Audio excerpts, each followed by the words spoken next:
नमस्कार, आप सभी को स्वतंत्रता दिवस की बहुत बहुत शुभकामनाएं। मैं अनिका आर्यन हाजिर हूं विशेष चर्चा में खास मुद्दे के साथ। देश जब 74वां स्वतंत्रता दिवस मना रहा है, तब देश को खाद्यान्न संकट से आजादी दिलाने वाले अन्नदाता काले झंडे के साथ सड़कों पर उतरने को मजबूर हैं। 15 अगस्त को देश भर में किसानों ने न केवल काले झंडे के साथ केंद्र के अध्यादेशों के खिलाफ प्रदर्शन किया, बल्कि इनकी प्रतियां भी जलाई। ये अध्यादेश मंडी एक्ट को मंडी परिसर तक सीमित करने, आवश्यक वस्तु अधिनियम के तहत स्टॉक लिमिट की शर्त हटाने और कॉन्ट्रैक्ट फार्मिंग को मंजूरी देने से जुड़े हैं। सरकार इनसे किसानों को फायदा होने के दावे भी कर रही है, लेकिन किसान इन्हें न्यूनतम समर्थन मूल्य यानी एमएसपी को खत्म करने और खेती को कॉर्पोरेट्स के हवाले करने वाला काला कानून बता रहे हैं। 15 अगस्त के दिन किसानों ने देश के कई हिस्सों में प्रदर्शन किए। आप अपनी टीवी स्क्रीन पर देख सकते हैं ये तस्वीरें पंजाब, हरियाणा, राजस्थान, छत्तीसगढ़, मध्य प्रदेश, तमाम देश के ऐसे इलाके हैं जहां पर किसान सड़कों पर आए और उन्होंने काले झंडे दिखाकर इन 3 अध्यादेशों का विरोध किया, प्रतियां भी जलाई। जो आप अपनी स्क्रीन पर ये सब देख रहे हैं, ये वानगी है कि किस तरह से किसान गुस्से में है। किसानों के इस तीखे विरोध के बाद सवाल उठता है कि आखिर अन्नदाताओं के लिए आजादी के इतने सालों के बाद क्या मायने हैं।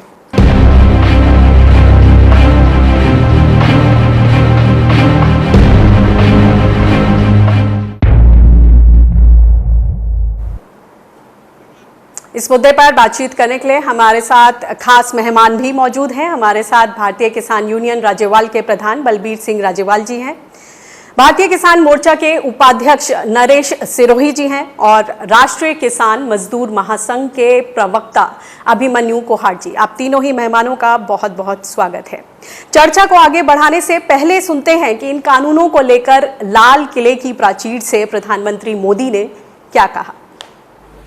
आत्मनिर्भर भारत की अहम प्राथमिकता आत्मनिर्भर कृषि और आत्मनिर्भर किसान, और इसको हम कभी भी नजरअंदाज नहीं कर सकते हैं।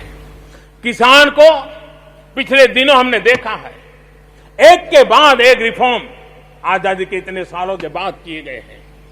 किसान को तमाम बंधनों से मुक्त करना हो, वो काम हमने कर दिया है। आप सोच नहीं सकते होंगे, हमारे देश में आप अगर साबुन बनाते हैं, हिंदुस्तान के कुछ कोने में जाके साबुन बेच सकते हैं। आप अगर कपड़ा बनाते हैं, हिंदुस्तान के किसी कोने में जाके कपड़ा बेच सकते हैं। आप चीनी बनाए, आप चीनी बेच सकते हैं। लेकिन मेरा किसान, बहुत लोगों को पता नहीं होगा, मेरे देश का किसान जो उत्पादन करता था, न वो अपनी मर्जी से बेच सकता था, न अपनी मर्जी से जहां बेचना चाहता था वहां बेच सकता था। उसके लिए जो दायरा तय किया था वहीं बेचना पड़ता था। उस सारे बंधनों को हमने खत्म कर दिया। तो आपने सुना कि प्रधानमंत्री ने लाल किले की प्राचीर से खास तौर से जो किसानों के लिए महत्वपूर्ण बातें सामने रखी, वो ये थी कि जैसे कि हम बोल रहे हैं कोरोना वॉरियर्स के तौर पर किसानों ने हमारे देश के जो भंडार हैं उन्हें भरा हुआ है और चिंता की कोई बात नहीं है और हम आत्मनिर्भर हैं और उसी तरफ बढ़ भी रहे हैं। और सबसे जो प्रमुख बात है कि जो देश का किसान है वो किसी भी जगह वन नेशन वन मार्केट जैसे एक ऐतिहासिक लिबरल रिफॉर्म्स की बात की जा रही है, तो उसमें जो किसान हैं वो बहुत ज्यादा बेनिफिटेड होंगे। उनको सब बंधनों से मुक्त कर दिया है, आजादी मिल गई है। सही मायनों में ये आजादी है कि नहीं, क्योंकि हम देश भर में देख रहे हैं कि प्रमुख 3 राज्यों और भी देश के राज्य जैसे मध्य प्रदेश, छत्तीसगढ़ तक तमाम जगह किसान जो हैं काला झंडा लाकर ये सड़कों पर उतरे हैं, विरोध दिखा रहे हैं और वो चाहते हैं कि ये जो अध्यादेश आए हैं 3, उसके साथ साथ चौथा अध्यादेश भी आए जो कि एमएसपी की मिनिमम सपोर्ट प्राइस की सुनिश्चितता को सुनिश्चित करे और तभी सही मायनों में उन्हें आजादी मिलेगी। सबसे पहले बलबीर सिंह राज्यवाल जी के पास जाना चाहती हूँ। बलबीर जी, आपके संगठन ने इस तरह की आवाज बुलंद की है, क्या कारण है कि स्वतंत्रता दिवस पर इस तरह के काले झंडों से विरोध प्रदर्शन किया इन 3 अध्यादेशों का? बार बार ये बातें हो रही हैं, हमारे दर्शकों को समझाइए कि असल में किसानों के मन में वो क्या टीस है। प्रधानमंत्री जी ने आज लाल किले से जो कहा, क्या उसमें कितनी सच्चाई है? अगर प्रधानमंत्री ही जुमलेबाज हो, झूठ बोले, लोगों को गुमराह करे, तो किस पे विश्वास करेंगे? मैं one of the founders of this organisation. मैंने 1971 से काम शुरू किया किसानों को संगठित करने का।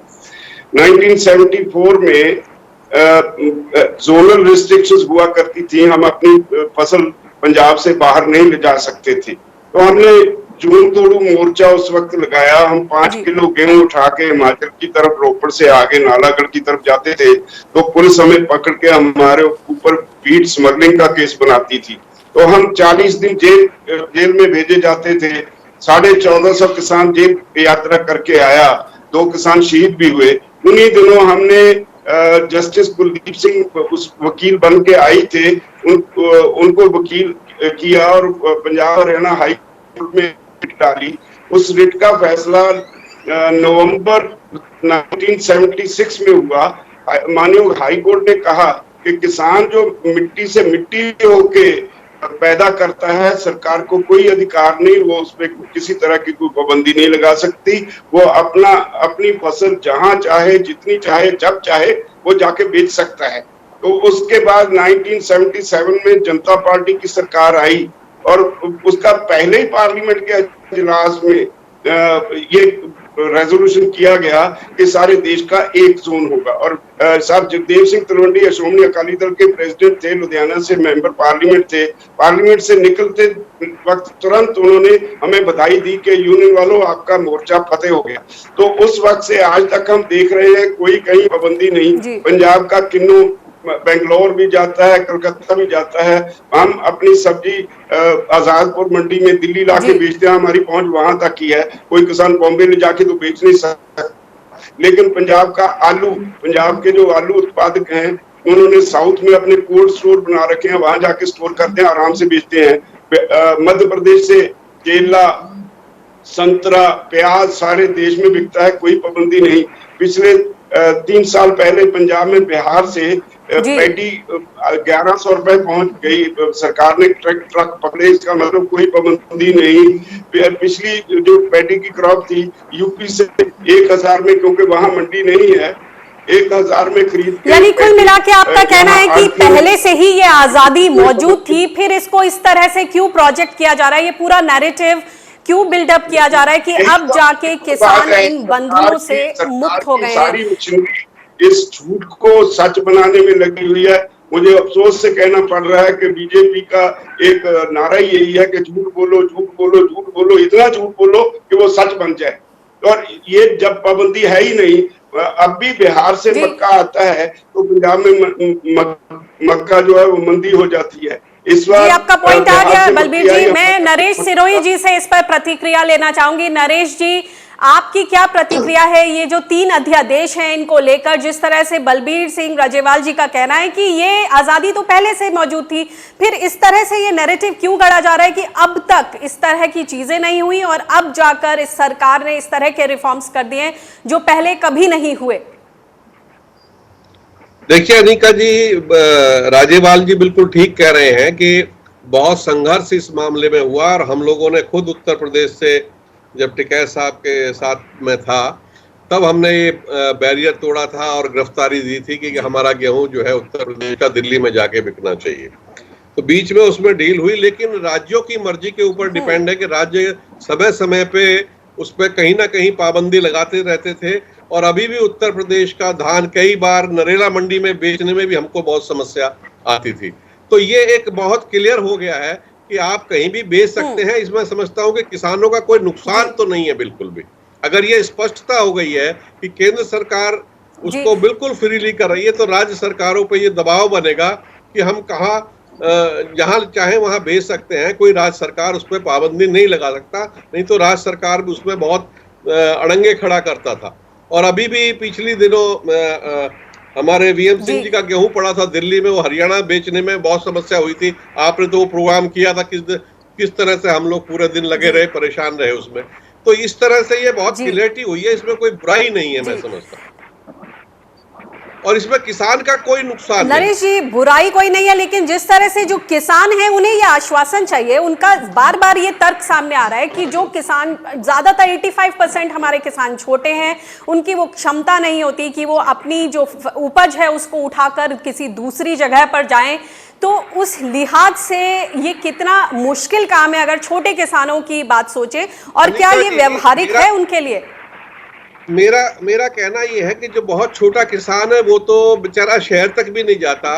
छोटी सब्जी वाला अगर किसी की 2 टोकरे सब्जी है तो आपने देखा होगा, अगर गांव में एक आके ट्रक खड़ा हो जाता है, एक जो छोटे मोटे दलाल होते हैं, गांव के लोग होते हैं, बेरोजगार बच्चे होते हैं, वो सबका टमाटर 2-2 टोकरी, 4 टोकरी, 6 टोकरी इकट्ठा कर लिया और जाके मंडी में दिखा के आ गए।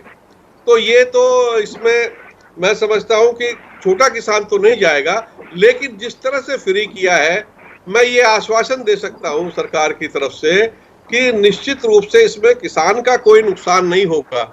और जो मंडियों पे बहुत लंबे समय से सुधार की सर, आश्वासन तो यहाँ पर मुख्य मुद्दा तो एमएसपी का है। जो किसान हैं उनको अपनी फसल अपने ही भाव पर, तय भाव पर बेचने की जो आजादी है वो चाहिए। क्या कहा आपने? मेरा कहना है कि जो प्रमुख मुद्दा है यहाँ मुख्य तौर पर किसानों का कहना है कि वो किसी भी जो भी नई जो तरक्की की बात हो रही है, नए रिफॉर्म्स की बात कर रही है, वो पीछे नहीं हटने वाले, बशर्ते कि उनको इसकी सुनिश्चितता मिले कि एमएसपी पर ही खरीद हो। वो जो आज़ादी है वो कहीं ना कहीं अभी तक नहीं मिल पाई है किसानों को।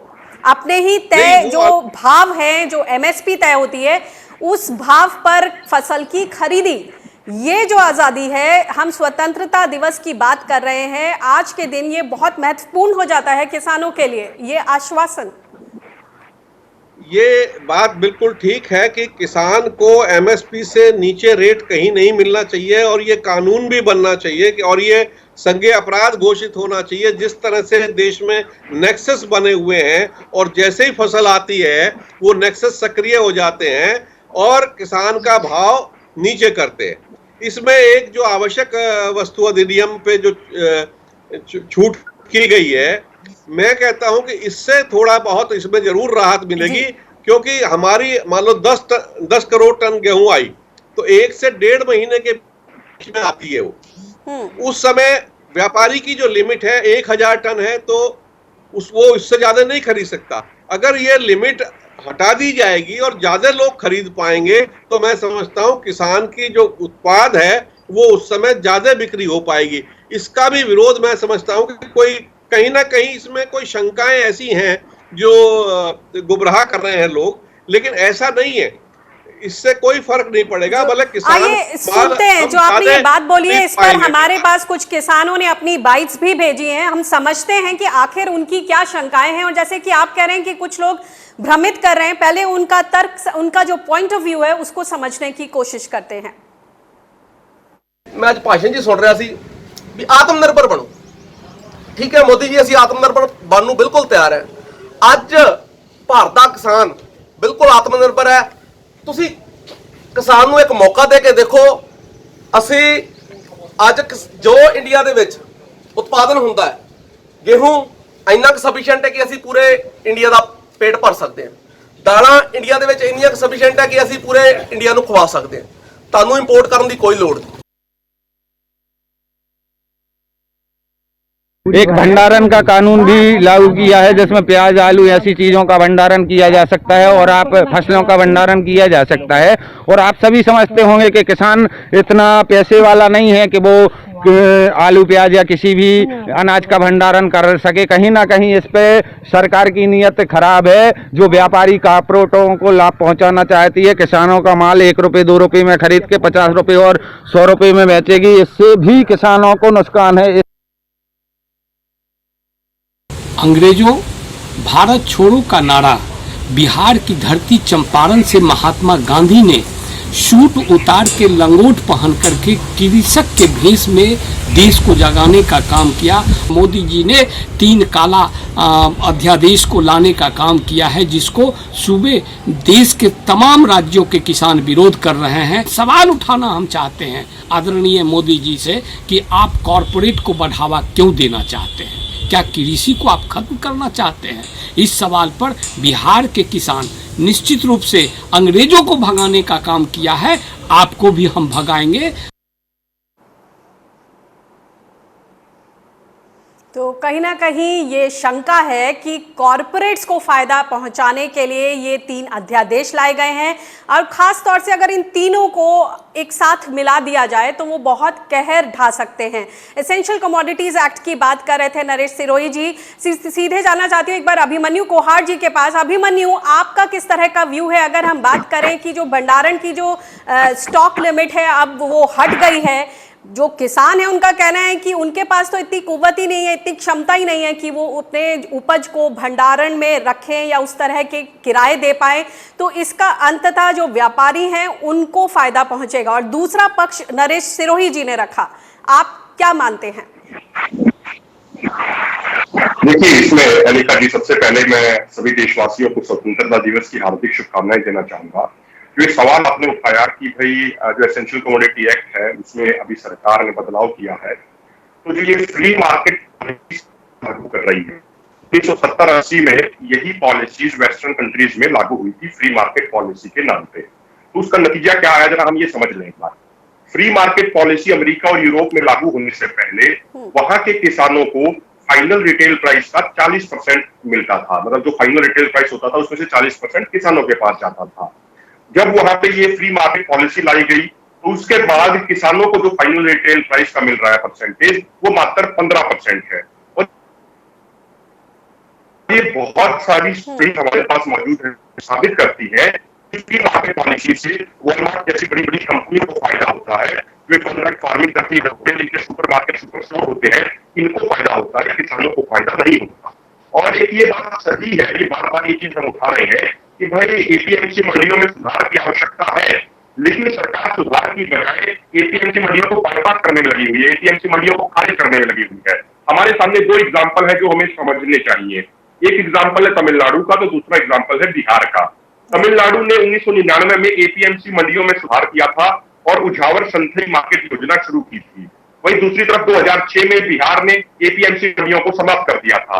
तो जब तमिलनाडु में एपीएमसी मंडी एक्ट में सुधार करके एक नई योजना लाई गई, तो उसका नतीजा ये रहा कि वहां पे जो किसान है, जो संथई योजना से जुड़े हुए हैं, ओपन मार्केट के मुकाबले उस योजना से जुड़े हुए किसानों को 25% ज्यादा रेट मिलता है अपने कृषि का, और जो ग्राहक है, जो कस्टमर है, उसको ओपन मार्केट के मुकाबले 20% कम रेट मिलता है। और फ्रेश सब्जियां और फ्रेश बिल्कुल ताजी चीजें सारी मिलती है।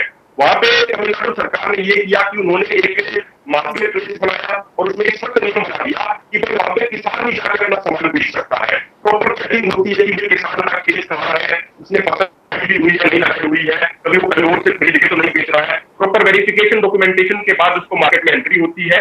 वहां पे राज्य सरकार उनको फ्री में दुकानें देती है, उनको इलेक्ट्रॉनिक इक्विपमेंट दिए जाते हैं, उनको कोल्ड स्टोरेज फैसिलिटी दी जाती है।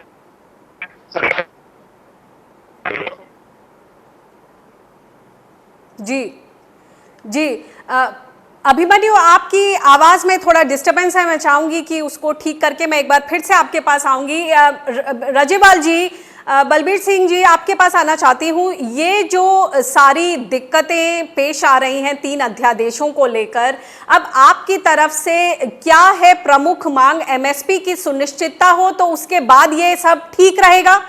अगर उस तरह की उसको मान लिया जाए कि इसको भी हम लाएंगे, तो फिर आप किसी तरह की खामियां देखते हैं ये जो 3 अध्यादेश आए हैं? देखिए, मैं जो अध्यादेश जारी किया है इसको समझना होगा। हमारे यहाँ पंजाब और हरियाणा में we have the best marketing system in the world, और हमारे यहाँ खरीद में कभी भी कोई एमएसपी के नीचे कभी धान और गेहूं की खरीदी नहीं हुई। बाकी स्टेट्स में, हरियाणा और पंजाब के बाहर किसी ने ऐसा मार्केटिंग सिस्टम डेवलप नहीं किया। इस बार भी सारी स्टेट्स में तकरीबन 400 से 500 रुपए पर क्विंटल एमएसपी से कम गेहूं बिकी। जो अभी ये अध्यादेश लाए हैं, तो उसमें इन्होंने तो पहले हमारी मंडी खत्म करने का प्रबंध कर दिया।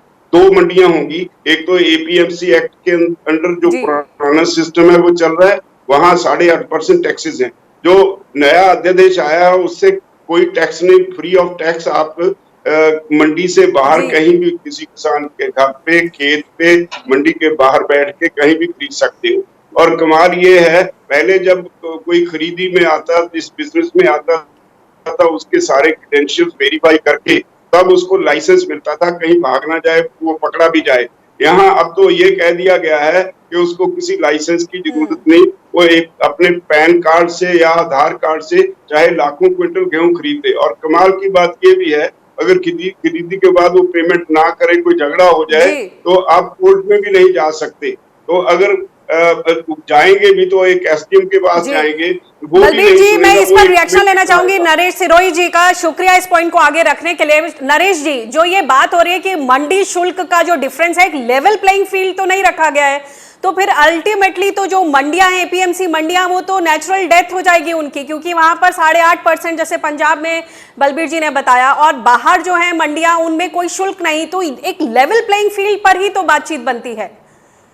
इसमें अनिका जी एक बात समझने की है कि मंडियों को सरकार ने कोई छेड़छाड़ नहीं की है।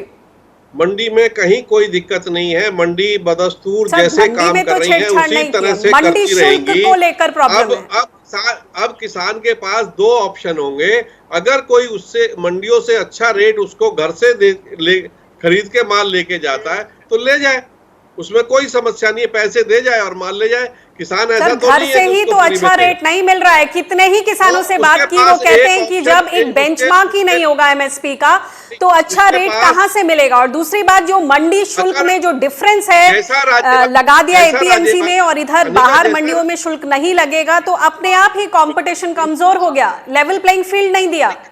नहीं, कंपटीशन कमजोर नहीं होगा, कंपटीशन इससे बढ़ेगा। और अगर मंडी में अच्छा रेट मिलेगा, यही तो बात है समझने वाली। आपकी जो शरारत है वो इसी में छुपी हुई है, टोटल शरारत ही इसी बात में छुपी हुई है। अभिमन्यु, आपके पास आना चाहूंगी। राजेवाल जी, अगर मैं आपसे आपका इस पर क्या व्यू है मंडी शुल्क को लेकर, जो फर्क है, क्योंकि बुनियादी दिक्कत वहीं पर है। बेचेगा एक तरीका है, जो कॉर्पोरेट हाउसेज है वो हमेशा अपने कंपटीटर को पहले भगाते हैं और उसको 200 रुपए क्विंटल का ये बेनिफिट दे दिया, उसके बाद कोई टैक्सेस नहीं, वो 2 साल हमें देगा 50 रुपए ज्यादा। इतनी देर में अंदर वाले भाग जाएंगे, फिर वो अपने गजों से नापेगा। यही तो बात है मल्टीनेशनल कंपनियों की, जो आप कॉर्पोरेट्स को दे रहे हैं सब कुछ। जी हाँ, ये बुनियादी तौर पर दिक्कत है। अभिमन्यु, क्या आप हमारे साथ हैं, जुड़ गए हैं? अभिमन्यु, आपसे पूछना चाहेंगे, जो स्वतंत्रता दिवस पर, अब अगर हम फॉरवर्ड लुकिंग बात करें, ये तो तय है कि एमएसपी की सुनिश्चितता जरूरी है, नरेश सिरोही जी ने भी उसका आश्वासन दिया है। अब बात अगर फ्यूचर की बात करें संक्षिप्त में, कि अल्टीमेटली जब हम कोविड के दौर से गुजर रहे हैं, तो जो एग्रो क्लाइमेटिक जोन्स हैं इंडिया के, इतनी ज्यादा विविधता है, तो हम इस सब में उस पर क्यों ना फोकस करें, और जैसे प्रधानमंत्री ने पिछले साल लाल किले के प्राचीर से बोला था, ऑर्गेनिक खेती पर फोकस करें। तो अब आगे की फ्यूचर आपको क्या लगता है, क्या इंडिया इसको यूएसपी बना सकता है ऑर्गेनिक खेती को? इसमें फिर फूड सिक्योरिटी को लेकर आशंकाएं सामने आ जाती हैं। देखिए, इसमें 2 चीजें अभी सरकार को करनी चाहिए। अगर हम भविष्य की बात करें तो सबसे पहला तो ये है कि सरकार एमएसपी पर खरीद की गारंटी का कानून लाए और ये बिल्कुल सख्ती से इसको लागू किया जाए। अगर कोई भी व्यापारी, कोई भी व्यक्ति किसानों का उत्पाद एमएसपी से कम पर खरीदता है तो उसके खिलाफ कानूनी कार्रवाई होनी चाहिए, उस व्यापारी के खिलाफ। दूसरा जो हम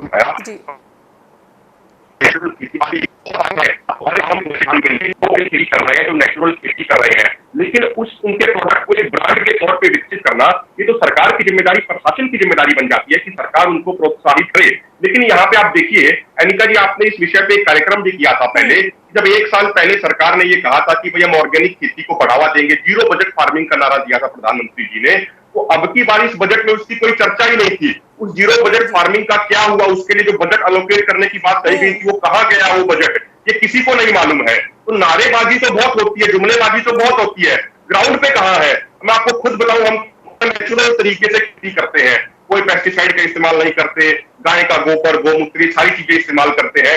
लेकिन जो आपका प्रोडक्ट है उसकी ब्रांडिंग करना, उसको एक तरीके से डेवलप करना कि उसको अच्छे रेट मिले, इसमें तो सरकार की सहायता की आवश्यकता है। तो सरकार सिर्फ बातें कह देती है, ग्राउंड पे सरकार का कुछ नहीं है। अगर आप नेचुरल प्रोडक्ट को डेवलप करें, उसको अच्छी तरीके से ब्रांडिंग करें, तो हम दूसरे देशों में जाके भी अपना प्रोडक्ट बेच सकते हैं। लेकिन सरकार को उसकी तरफ कोई ध्यान नहीं है, ये बड़े दुख की बात है। चलिए, बहुत बहुत शुक्रिया आप तीनों मेहमानों का इस चर्चा में जुड़ने के लिए। और हम इसी पर एंड करना चाहूंगी मैं कि आज प्रधानमंत्री ने आत्मनिर्भर बनने पर बहुत ज्यादा जोर दिया है, और इतने सालों में 73 सालों में जब किसान आज जब खड़े हैं तो ये एक त्रासदी ही समझिए कि 15 अगस्त के दिन, स्वतंत्रता दिवस के दिन, किसान एक बार फिर अपनी मांगों, अपने हक, अपने अधिकार और MSP पर बेचने की आज़ादी को लेकर, इन तमाम मुद्दों को लेकर सड़कों पर हैं। और अगर भविष्य की बात करें तो जिस तरह से हम कोविड को झेल रहे हैं, तो हम आशा करते हैं कि आने वाले दिनों में जिस तरह से प्रधानमंत्री ने एक राह दिखाई है, प्राकृतिक खेती, ऑर्गेनिक खेती की तरफ आगे बढ़ें, और ये कहीं ना कहीं USP साबित हो सकता है भारत के लिए, कृषि प्रधान देश के लिए। बहुत बहुत शुक्रिया। और इस चर्चा में फिलहाल इतना ही। देश दुनिया की ताज़ा तरीन खबरों के लिए आप बने रहिए स्वराज एक्सप्रेस के साथ। मुझे दीजिए इजाज़त। नमस्कार।